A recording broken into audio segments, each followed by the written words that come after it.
Good afternoon, everybody. Good afternoon. Thank you for joining us. My name is Jason Grant. I'm going to be your host today for Wireless Friday. And I want to be the first to thank you for taking a little bit of time out of your Friday afternoon. For some of you, your Friday evening. If it is some other time, then I very much, like morning, I very much appreciate you joining. I am recording the session today, so for those of your colleagues who were not able to make it today, we'll try to get the recording out to you. This is an event that my group runs, and we do it, I don't know, irregularly, maybe once a month, and we try to pick a topic that seems to be relevant and good for us. We picked a topic that seems to be very relevant. We had record registrations, and already we're seeing scores of people already signed in. So thanks again for your time. For those of you who don't know me, again, my name is Jason Grant. I'm a wireless specialist or an enterprise networking specialist here at Cisco. I've been with Cisco for about 15 years. I'm actually 16 years now. I'm here with a bunch of my colleagues. They're going to stay on mute, but they're going to be panelists available to answer questions for you. So what I want to do is I want to just kind of walk you through the WebEx Event Center. If you have not used WebEx Event Center, it may be a little bit different. Excuse my voice there. It may be a little bit different than what you've seen in the past. There's a couple of things you need to know. Everybody, oh, there's my voice again. Sorry about that. That was recorded. Everybody is muted. At the end of the session, we may get a little bit of time to kind of unmute everyone so that we can get some kind of live questions. However, along the way, there is a Q&A panel. So there's a little kind of question mark on the top right of your screen. It kind of looks like that. It should open up something on the lower left-hand corner of the screen that says Q&A. You can just ask all panelists. It's probably the best thing to do, and then someone will pick that question up and get it answered for you. Today, I would like to, and then also, if you are having any problems seeing or obviously hearing, you're not going to be able to hear me, can you hear me? But if you're having any problems seeing, just chat to me. I'm Jason Grant, or you can chat to all the panelists, and we'll try and help resolve any problems you have. So with that, I'd like to introduce today's special guest speaker. Robert Rolak is a virtual systems engineer here at Cisco, and he is a subject matter expert on ISE, but I promised him that I wouldn't tell you guys that because when you tell someone you're a subject matter expert on ISE, all of a sudden you start getting a billion calls. So I'm not going to tell you that, but just he's really smart on that. So with that, Robert, you ready to go? Robert. I am. Thank you for not saying what you said you wouldn't say. Right. I'm going to stop sharing, and I'm going to let you start sharing, and we'll just get started. All righty. It's going to hand me the ball.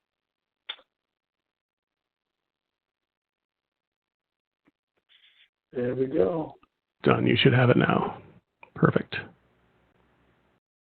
All righty. And you all should be seeing my PowerPoint there. Indeed, and it looks great. Great. All right. Well, yes, my name is Robert Rolak. I'm excited to be with you all today, excited to talk to you about ISE and guest access and what that means. Hoping that the content that I provide is relevant. If you have questions, feel free to raise your hand as Jason has explained how to do so. There's questions that I need to address during the PowerPoint. I'll do my best to do that.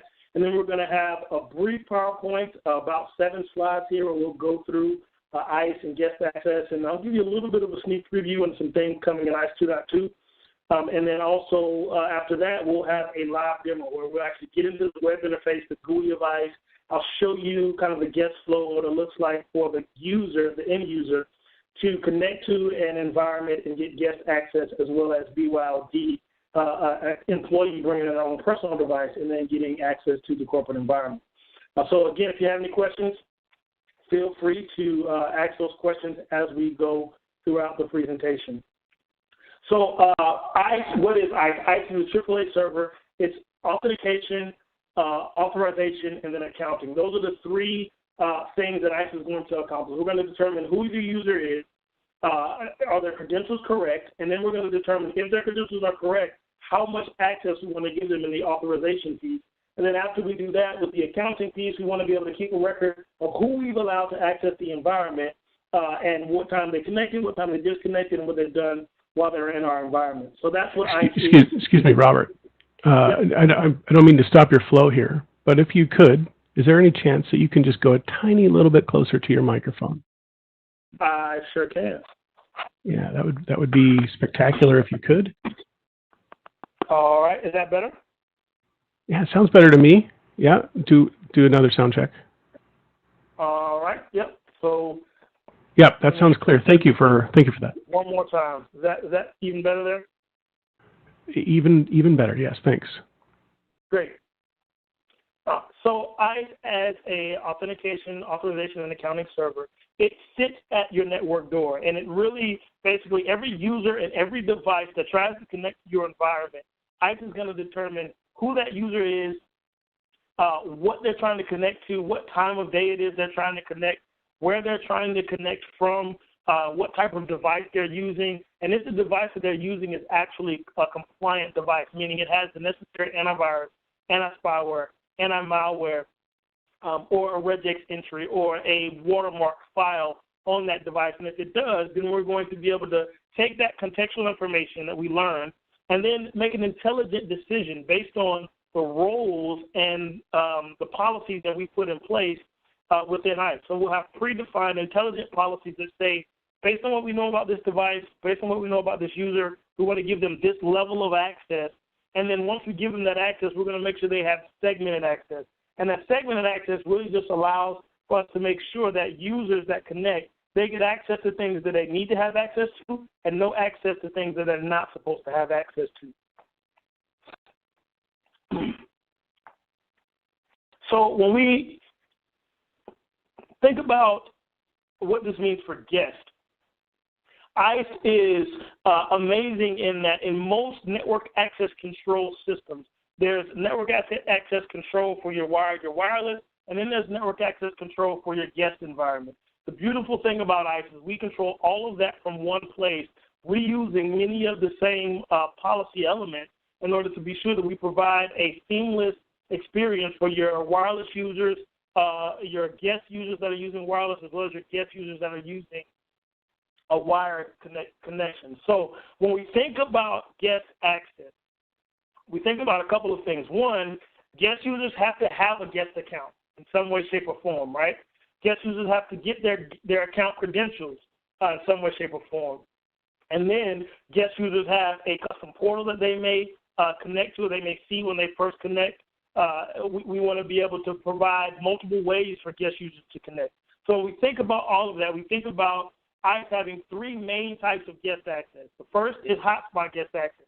This is what you would see in your Starbucks or your auto mechanic shop, where you connect to an SSID, there's no credentials at all, you type in some sort of internet code, and then you automatically get access to the internet. The next is your self-sponsored access flow. So this is what you may see when you log into a hotspot at your doctor's office, or where you're actually entering your name, your email address or your phone number, and then your information is sent off to a sponsor, a receptionist maybe, or someone within the organization, and then they actually approve your guest access. That could come with a sponsor or it could come without a sponsor. The final way is the full sponsor guest access, where you actually create your account or an account is created for you. Those credentials are prepared beforehand and then sent to you, and with those credentials, you're able to log into the environment. Those are the three main types. In that, we're going to show you one of those types today and talk about the other two. Another interesting thing is with ICE, the question that we often get is, how do guest users get their information? Well, with ICE, we try to provide a very flexible way of providing that guest information to your guests that may be coming into your environment. So one easy, simple way most solutions do it, it's email. The second is being able to print it right from ISE. That's a very common use. The next is SMS text message. So we allow you to send a text message to your end users or your guest users with their credentials. An additional thing that we have in ISE in terms of a guest solution is our API. So we have the ability to integrate with ISE using a REST API to do additional print-offs or badges or things like that for your guest users. We'll also talk about and look at the portal in a few minutes here, and that portal is just, I'll show how we can easily customize the portal. So when we think about how we want users to connect, what we want that end user experience to be, it all starts with the portal, the splash page that they see when they connect. So as you see here on the slide, there's a couple of different things that you'll notice. Within ISE 2.1 and 2.0, 2.1, 2.2, we've done a couple of things. One, we've made it very easy for you to configure guests by giving you a guest work center. Outside of the guest work center, we've also given you guest portals. And these portals are managed and held right within ISE, configured right within ISE, and customized within ISE. So you have the ability to do things like change your color schemes if you want. You have the ability to add images, to add logos, to create different texts that are going to be seen in the URL. We actually also have done something where we give you the ability to be able to see kind of a workflow before you actually push out the configuration changes. So as you make changes to your portal, you'll see what steps your users are going to go through and what that end user experience is going to be for them. On top of that, we've also given you the ability to see kind of a demo, if you will, or an example of what your portal pages are going to look like before you actually deploy that right from the ISE console. So if you don't have a device to test with, you still are able to see the portal pages, the splash pages that your end users are going to see as you're actually going through your configuration there. So with ISE, again, I don't want to spend a whole lot of time on the PowerPoint, so I just want to make it clear and be sure that you all understand with ISE, we have a myriad of different ways that you can connect with guests. We have very customizable guest portals, and we'll be able to see that in the demo here in a few moments. So moving forward, I wanted to talk just on a few things that we see in ISE 2.2 that help with the guest access, that help with the wireless access. And the first thing is just the easy wireless setup. So what we've done is we've created a spot within the actual web interface of ISE that allows you to be able to configure. Sorry about that. Let me see if I can go back.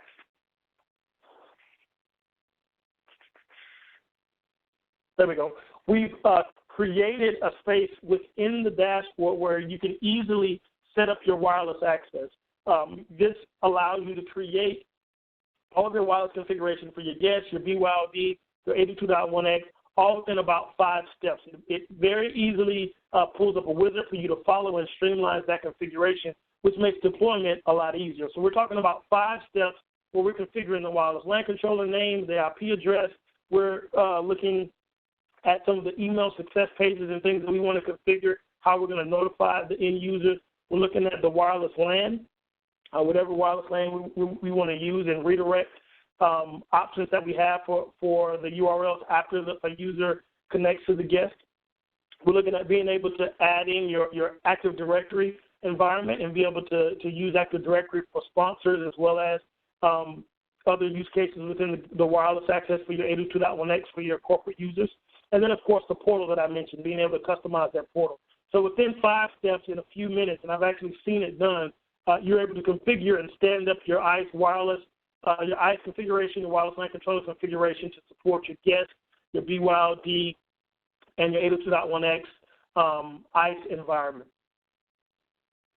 So a couple of enhancements, things that are added that you won't see in the demo, specifically related to guests, is one, being able to have a single-click sponsor approval. So in the past, what you'll see in the demo is, well, we get a link, we click on the link, and we go to the sponsor portal to approve a guest user. Coming into that, too, is the single-click sponsor approval, where in the email, you'll have a link for approve and a link for deny. So instead of having to go to the sponsor portal, you'll have the ability to have that one click right there in the link sent to your email address.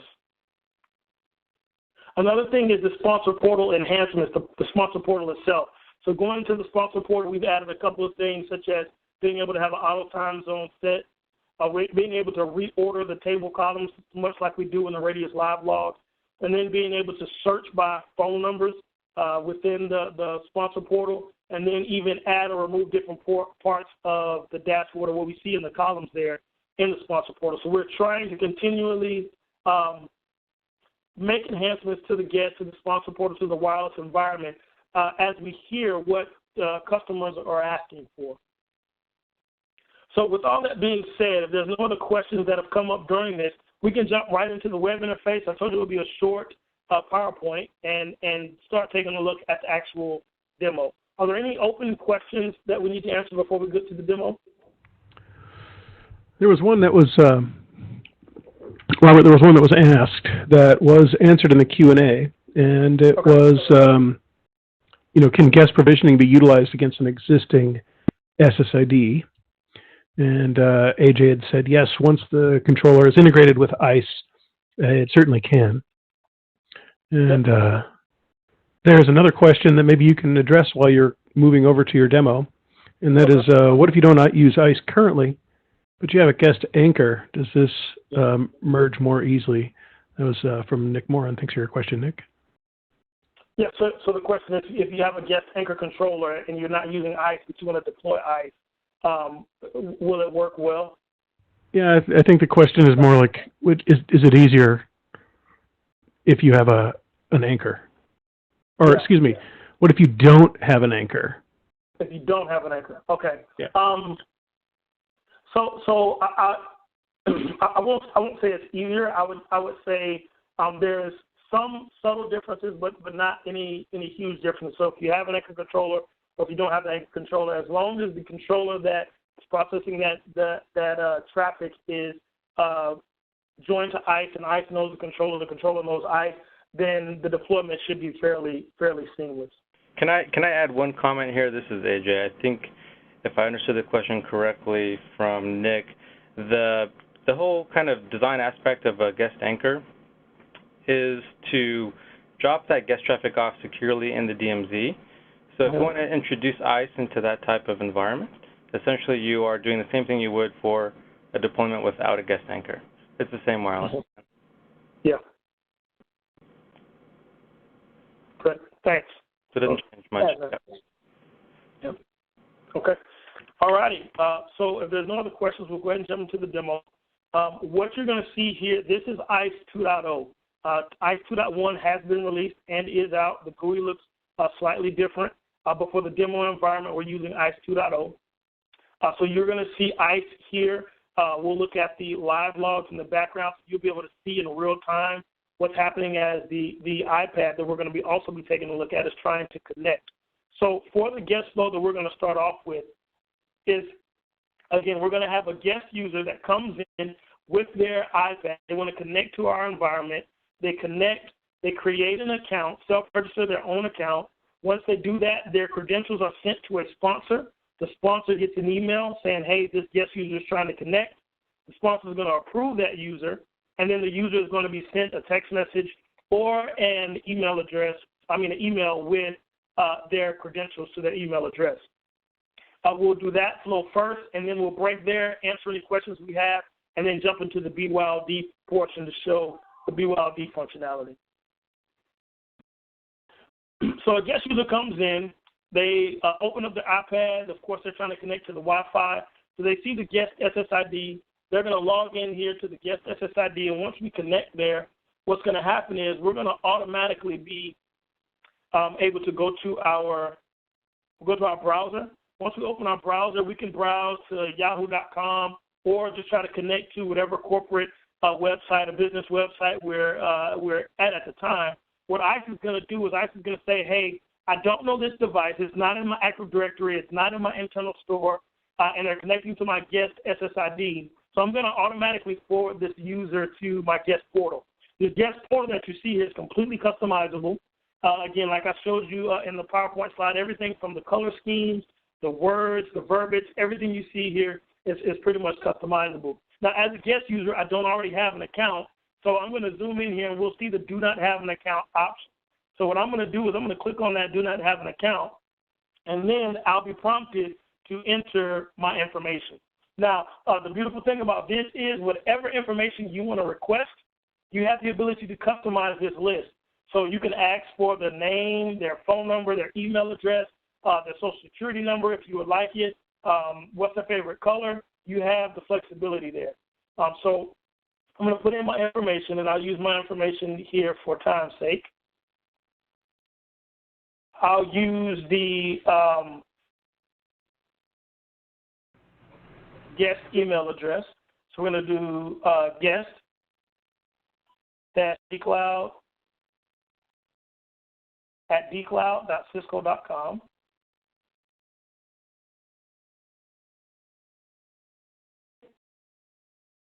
And typically what I'll do here is I'll ask for a phone number, for anybody's phone number. I'm going to use mine for the sake of time. But what we'll see here is I'm going to put in my phone number. Uh-oh, sorry about that. One. All right, so once you put in the phone number and click register here, what's going to happen is this request is going to be sent to the sponsor. So we'll jump over here, and what I'm going to do is I'm going to go to Outlook, and you'll see that in Outlook, I'll log into the sponsor email address.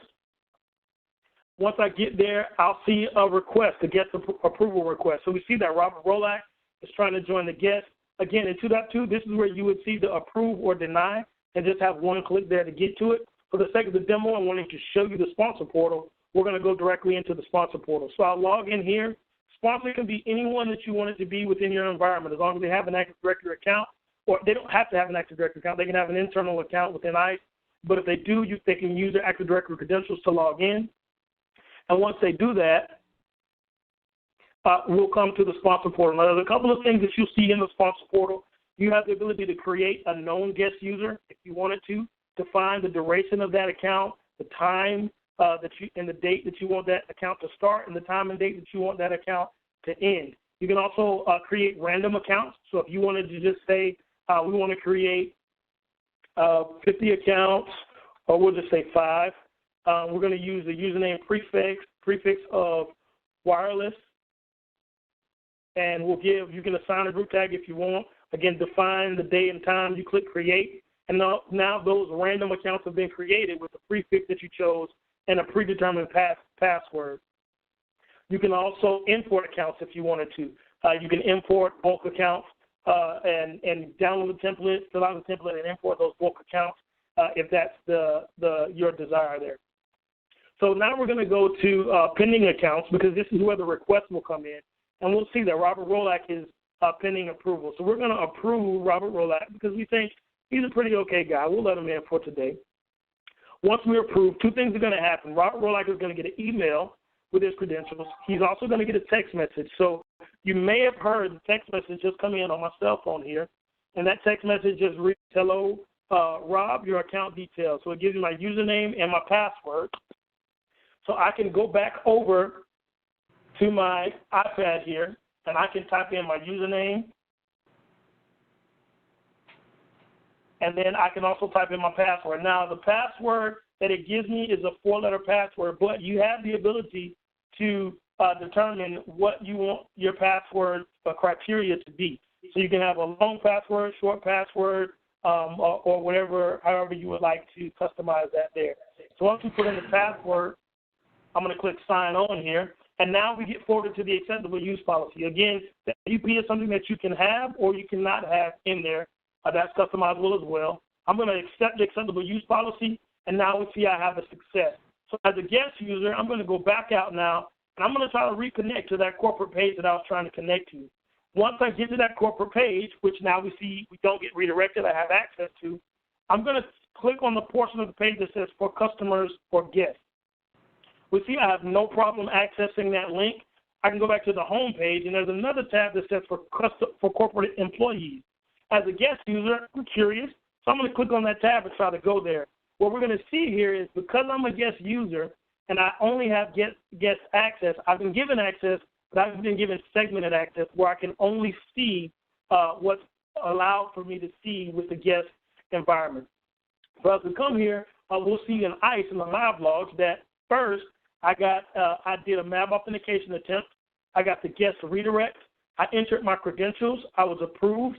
ISE learned that I was an Apple iPad, and then I was given the guest access authorization profile. So that allowed me to get the guest access and get limited guest access that segments me from the corporate environment. Any questions open in the chat about the guest flow there?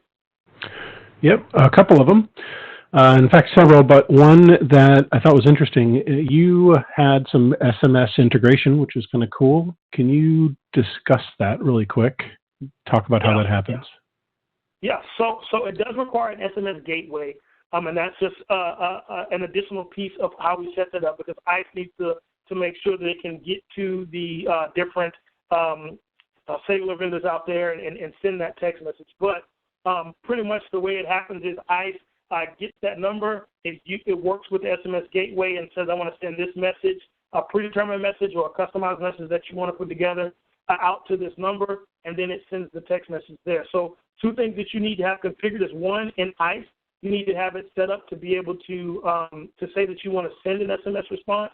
And then two, you have to have an SMS gateway configured. And we have plenty of documentation out there that's public and available for how to set up an SMS gateway within ICE.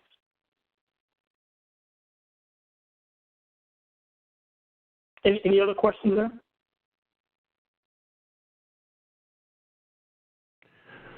I'm just going through a couple of them.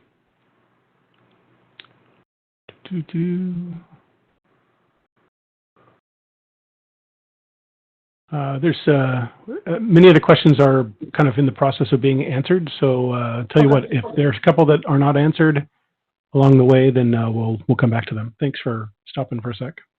All right, great. So what we'll do now is we're going to go to the BYOD flow. And the BYOD flow is simply what the flow would look like if we have an employee that's bringing in their personal device. They want to connect to the environment, but they want to get some sort of corporate access. They want to log in and work from their own device, or at least get access to some resources on their corporate device. Now, typically, we wouldn't allow that to happen. We wouldn't want that to happen because there's no way to determine what they have access to or what they don't have access to. With the BYOD flow, we're able to give them access, but then also give them segmented access to make sure they only have access to what we want them to have access to on that corporate device. So a couple of things that I'm going to do before we do that is I'm going to go in here to the identities and just show how we can remove a device or manage our devices. So we see here we have a list of devices, and we see here the pie chart that tells us that what types of devices we have. So I can click here on this pie chart, and this pie chart is actually going to adjust the table down here below. And when it adjusts that table, it only is going to show me the Apple iPad. So I can come here and see that this Apple iPad was registered to Robert Rolak as a guest user. And if Robert Rolak is misbehaving, I can come in here and say I want to delete Robert Rolak from the environment, or that particular device from the environment. We see the tables adjusted. We click refresh here, and then we'll have all of our devices. One other thing I'll do is I'm going to come over here, and this is the wireless LAN controller. I'm just going to go in and remove the iPad from the wireless LAN controller so that we can come in as a brand new device with our BYOD flow. All righty. So, again, what we're going to do now is we're going to jump over to our iPad. A guest user or employee brings their iPad in. They go to the settings here. They're going to connect to the guest network because they want to get access. Once they do that, they go to Safari, and now they try to access the corporate web page. What we're going to see again is ICE is going to say, hey, I don't know this device. You're not in my Active Directory, so I want you to log in. I'm going to forward you to my guest portal to log in. From here, instead of creating an account, I already have credentials. So as an employee, I'm just going to input my employee credentials here. And this can be, again, the Active Directory account credentials that they have. We'll click go here. We get forwarded to an acceptable use policy. I accept. And now what ICE says is, hey, although I don't know the device, I do know that user. So this is an employee trying to use their own personal device. So ICE redirects them to the BYOD portal. So we'll start the BYOD flow where I can come in here and give it a device name. I can also go in and give it a description. And what we're going to do is ICE is going to allow us to register this device. So I'm an employee that's registering my device. I'm going to launch a profile, and that profile is actually going to be a ICE using the Apple supplicant provisioning to push a profile down to the iPad. And what's happening is ICE is generating a ETLS certificate. That ETLS certificate is going to be bundled in a profile after it's registered in ICE, and then ICE is going to push that down to the iPad. There's a couple of reasons why we do this. One, because as an employee bringing in their own personal device, we want them to connect the way we are forcing them to connect. This allows us to manage the connectivity of that device. So if an employee is transitions for some reason, then we're able to revoke that certificate, which would then prevent that particular from being able to access the environment, which I'll demonstrate here in a second. So once we click done there, it should have launched that profile.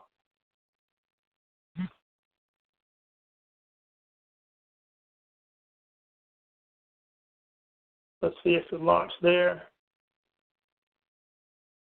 Okay. Okay, so I think we're good to go. I'm sorry, I'm not sure why we got that error there. So as an employee now, we'll test it to see. I can now try to reconnect to that corporate, and it redirects me here. So let me check something in ICE. It's actually a good example because I can actually go in and see. One other thing that I'll show you in ICE is you have the ability to adjust the columns here. So within adjusting these columns, you have the ability to determine what you want to see and what you don't want to see. So what I'm going to do is I'm going to go in and see the authentication method that this particular device is trying to use, because then it's going to allow me to know whether we're using the PAP-ASCII or if we're using the ETLS, which is what we should be using. So we're not interested in the device port or the posture status of the server, but we are interested in the failure reason, off method, and the authentication protocol there. So I'm going to click Save.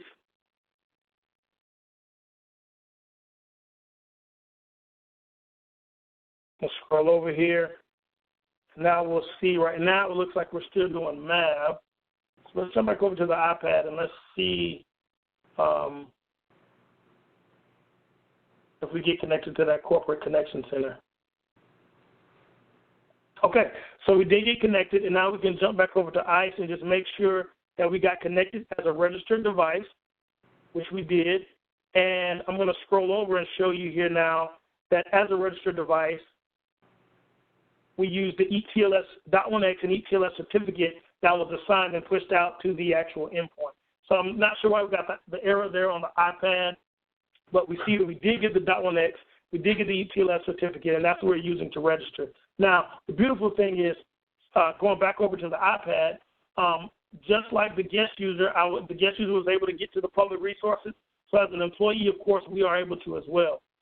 Now I'm going to click on the For Corporate Employees tab, and as before with the guest user, we didn't have access. We see that we do have access now as an employee. One of the things that I'll point out is if you look at the bottom of this, you see the tab for financial records and insurance records. Well, this is available for authorized managers only.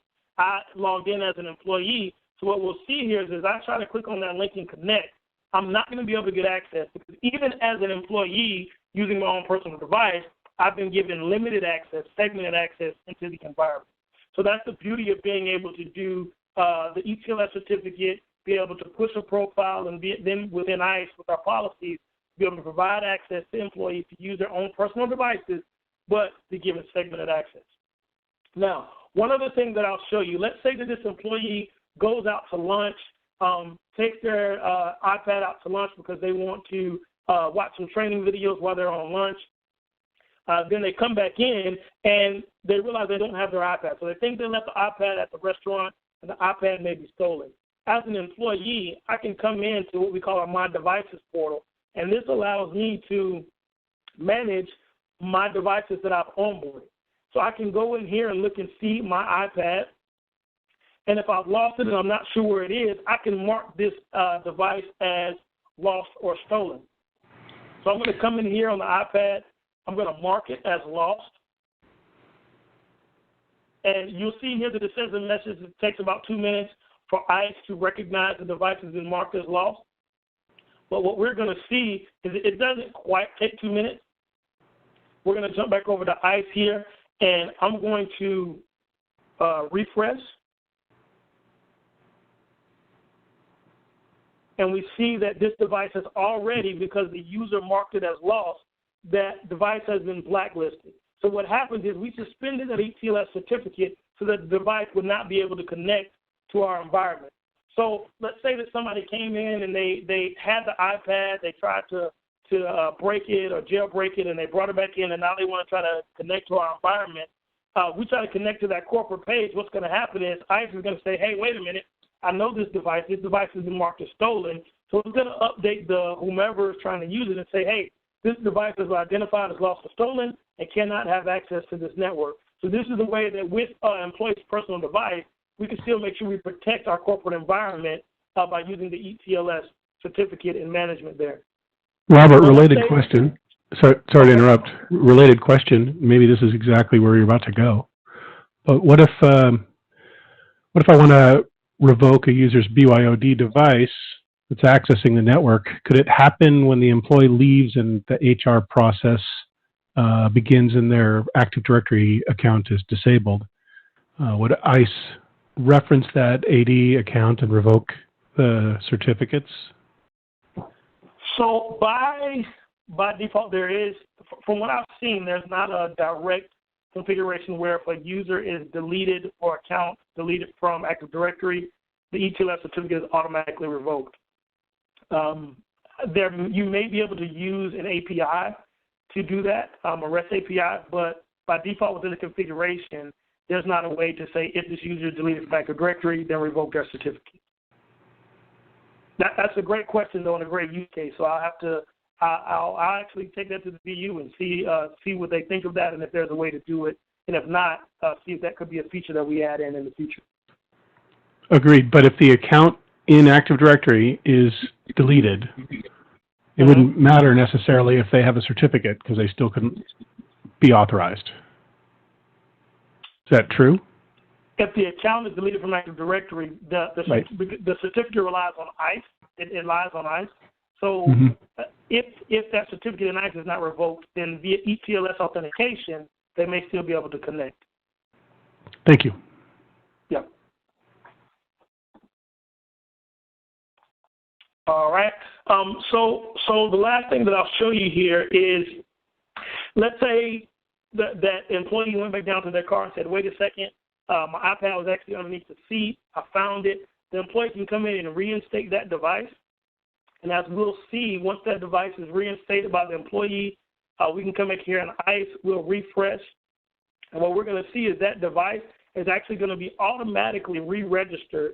ICE is going to reinstate that certificate, and now the device is authenticated again via ETLS and should have access to the network. So we can come in here. That employee now takes their device and tries to connect to the Corporate Connection Center. They get access, and the beautiful thing is they get access, and they've been given the same exact access as they had before. They have access to the things they're supposed to, and when they try to connect to links or go to places within the environment that they can't, they're actually blocked and they don't have access. Any additional on the BYOD flow?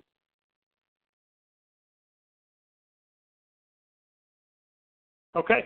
Well, I would say at this point, let's open it up for any questions about ICE, about guests, about BYOD that anybody may have. All right. Well, so there are a couple of questions that have been in the Q&A, but I'd like to make an announcement to everybody. If you're in a noisy area, please do mute your phone. I'm going to actually unmute everyone. I think we still have a few dozen people that are actually four dozen. So this might not work, but everybody, I'm going to unmute everybody. And if you have any questions, you're welcome to ask them directly. Everyone is unmuted.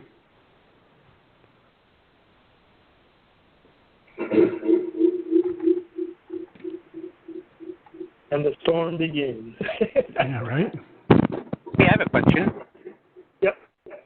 So how did you mention limiting access for BYOD devices and only allowing them certain resources? How do you accomplish that? Great question. So we accomplish that within our policies. So within ICE, we have what we call our policy set. And in every policy set, I'll show you the guest access. Actually, let's show the employee access, which is where the BYOD policy is configured. Within our authorization policies, which is what you're seeing here, we're able to look at the device, again, how I mentioned before, the context. So we learn the conditions of the device, who the device is, what type of device, what SSID are they connecting to, is it in Active Directory, is it a registered device, so on and so forth. And based on what we learn about it, we give what we call our permissions. So these permissions are the authorization profiles that we send to the wireless LAN controller to determine what the wireless LAN controller should give a user access to. So we see within the BYOD for the employees, there's Tier 1 access and Tier 2 access. So I'm just going to click here and look at the Tier 1 access, and you'll see within the Tier 1 wireless access, we give an access accept, but we also assign an aerospace ACL, which is Tier 1 access. And that ACL is what we're using in this scenario to limit the BYOD users to access some things and not to be able to access others. Now, there's another way that you can do this. Instead of using an ACL, we have the ability now with TrustSec to be able to apply security group tags. We can apply VLANs. We can apply, from a wire perspective, we can be able to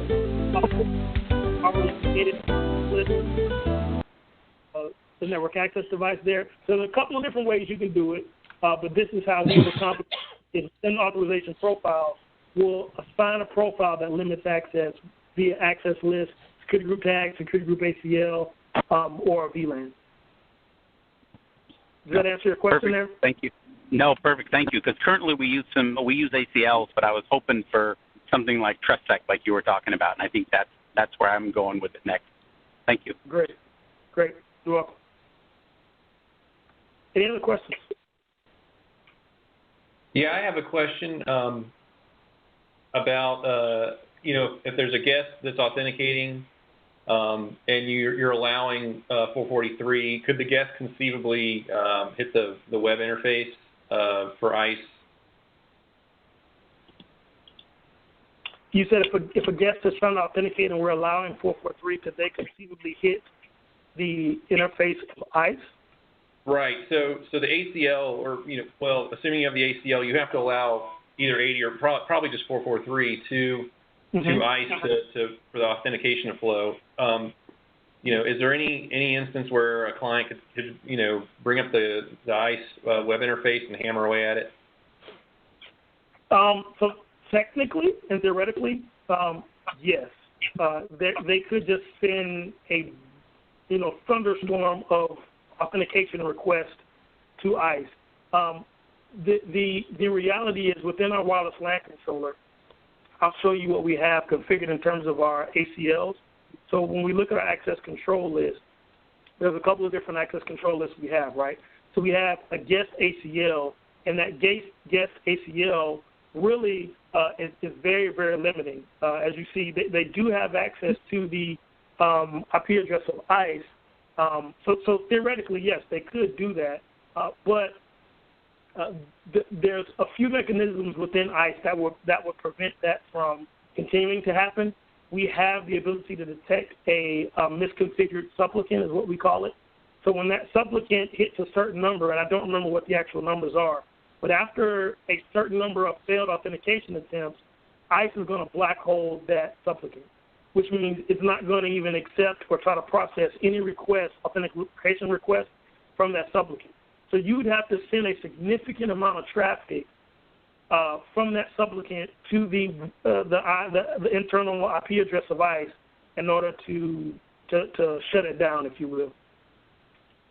And is that native in ICE, or is that with the addition of the black hole ACL? No, that's natively within ICE. ICE will learn a misconfigured supplicant and then stop listening to it, basically. Excellent. Thank you. You're welcome. Any other questions?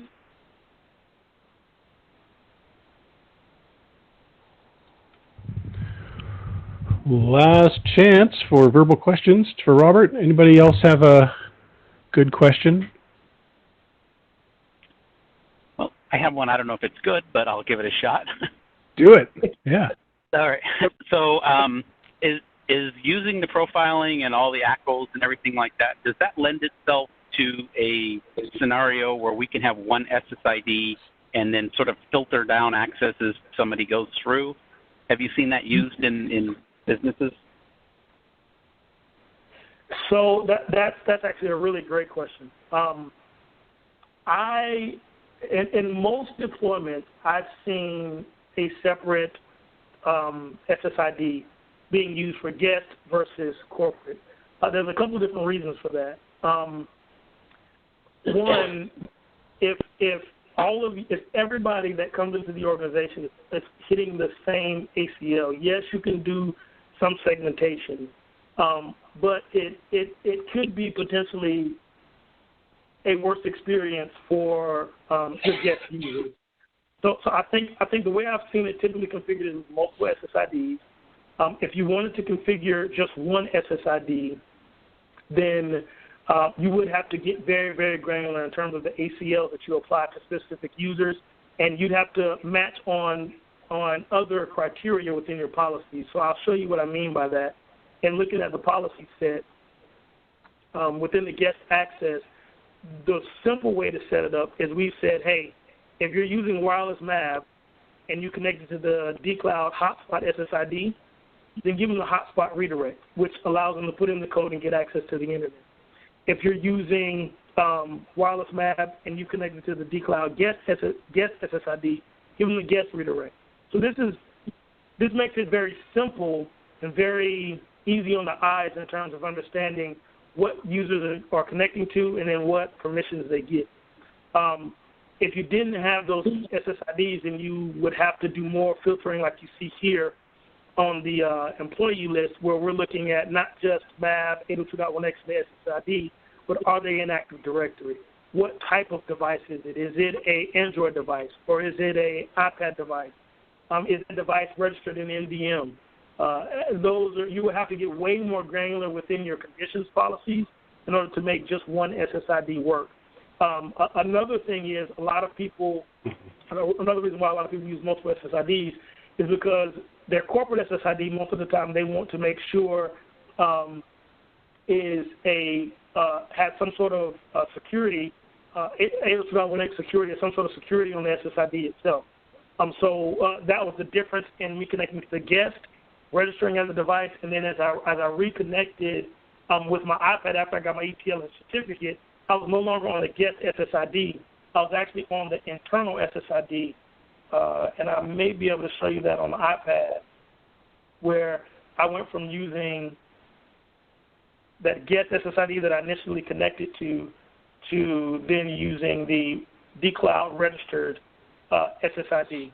I'm not sure my video is not showing. But anyway, that's kind of the difference, because if you use the one SSID and you would have to make it open for everybody, meaning no security on that SSID, and then do all of your security on the back end on ICE. By using separate, you can have a guest open SSID and then do your filtering and authorizations, and then have a secured SSID for your corporate access. That was a long answer. Sorry that was long. I hope that answers the question. That was perfect. That is exactly what I was thinking. Perfect. Thank you. Okay. Great. There was another question that came in to the Q&A panel. Is it a best practice to keep the SSIDs down to a minimum of a 3 to 4 range? Can you discuss best practices there? Best practices. Best practices depend on the environment. That's my response to that. Do we have some standards? Yes, but everybody's environment is different. So when I hear the word best practice, it oftentimes that was my word. Yeah, it makes me kind of cringe. Now, I think practically, from a practical standpoint, the least amount of SSIDs you can have, the better. You could get away with just having 2 or 3 if you decided to do 3, 1 for BYOD, 1 for guests, and 1 for corporate employees. The beautiful thing is with our Cisco wireless infrastructure, depending on where your access points are, you don't have to broadcast every SSID on every access point. You can create access point groups and then only display guest SSIDs to those access points that are located in common areas where guests will be. Only display corporate SSIDs in other areas where access points are that your employees are going to be at. So you can, I would say, yes, 2 to 3, maybe 4. If you can't keep it down, it's better. But the reality is, with the technology that we have today with Cisco Wireless, you can have 100 SSIDs, and your users will still only be able to see 1 if you set it up correctly. I think one thing to consider when we talk about SSIDs, there's a couple of things that are happening there that would eat up some valuable resources. It is a best practice to keep them down as low as possible. 3 to 4 is typically what we try to aim for, but every environment is different. Healthcare, you've got different challenges there. But just remember, each SSID requires management overhead of airtime. Each SSID requires the management frames to be sent at the lowest mandatory data rate, which eats up a lot of airtime for valuable client data interactions. So try to keep that to a minimum when possible. Yeah, that was a great point. Thanks. From a wireless engineer, I'm a security guy, so I appreciate it. No problem. I don't know how you got stuck with that question. but thanks for answering it. Yeah. Probably have a big mouth. Hey, so far it's spewing out wisdom. So, any other questions from the audience? This is Daniel with the Rady Children's Hospital. I have a question. We are in a pilot stage with ISE 2.1, and we are about to go live, but we do have an outstanding issue with SSL redirection on our laptops. With iOS and Android devices, it's much easier because Captive Portal pretty much catches it. But I notice when I have my homepage on my web browser set to an HTTPS, the Captive Portal on Windows is not catching it. I was wondering, can this be fixed? And if so, is this done on the wireless controller or is this done on ISE? Great question.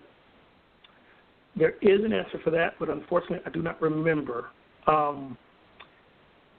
In ISE 1.3, I believe we said that whatever URL that is the user is trying to browse to or that's set as the home can't be in HTTPS. I believe they've done some things to address that in 2.1 and 2.2, but I don't remember exactly what they've done. If you want to shoot me an email, I can follow up with you and do some research and figure out if that's still the case, where you can't use HTTPS for the redirects, or if they've found a way to get around that. And if there's anybody else within the panelists that knows that answer, feel free to jump in as well. But let me give you my email address. It's rroulhac@cisco.com. rroulhac@cisco.com. If we don't get an answer on the call, I'll touch base with the BU and figure out what our official response is for that one. All right. Thank you very much. Appreciate it. Welcome. Great question. Any other questions? Well, if you guys are anything like me, what'll happen is you'll hang up the phone and think of probably 2 other questions that would have made sense to answer or ask verbally here.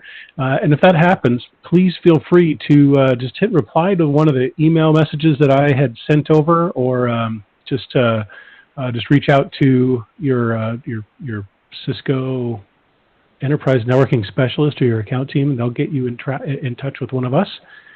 Thank you for taking time today, and happy Wireless Friday, and I hope everyone has a really great weekend.